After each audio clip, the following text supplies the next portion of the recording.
അവള് പറയണു സമത്വം വേണം, സമത്വം വേണം. ആണിനും പെണ്ണിനും എങ്ങനെ തുല്യ സമത്വം? അതൊന്നും ഇവിടെ നടക്കില്ല. അവൾക്കൊന്നും ഇന്നറിയില്ല. ഞാൻ ജോലിക്ക് പോകുന്നുണ്ട്, അവളും ജോലിക്ക് പോകുന്നുണ്ട്. അപ്പൊ ഞാനും എന്തെങ്കിലും ജോലി ചെയ്യണം. അതൊന്നും ഇവിടെ നടക്കില്ല, എന്റെ അടുത്ത് നടക്കില്ല. സ്ത്രീക്കും ആണിനും തുല്യത വേണമെന്നാ പറയണ അവള്. അത് നടക്കില്ല. അത് ആള് വേറെ നോക്കണ അവള്. എന്നെ കിട്ടില്ല. ആണിന് വേറെ വഴി, പെണ്ണിന് വേറെ വഴി. അത് കാരണന്മാരായിട്ട് പണ്ടേ ഉള്ളതാണ്. അത് അതുപോലെ തന്നെ നടക്കുള്ളൂ. തേങ്ങാക്കൊല സമത്വം എന്നിട്ട് അത് നടക്കില്ല. എന്റെ അടുത്ത് അത് നടക്കില്ല. അതന്നെ. എന്നാ ശരി, വിളിക്കാം.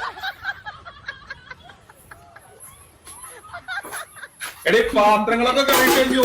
ഇനി വേറെ വല്ല പണിയുണ്ടോ? ആ ബക്കറ്റിൽ തുണി കൂടി കഴിക്കും. എവിടെ? ഈ ബക്കറ്റിലല്ലേ? വേറൊന്നുമില്ലല്ലോ? ഇല്ല. ഇല്ലെങ്കിൽ നിനക്ക് കൊള്ളാം. അല്ലാതെ സമത്വം ഒന്നും ഇവിടെ നടക്കൂല.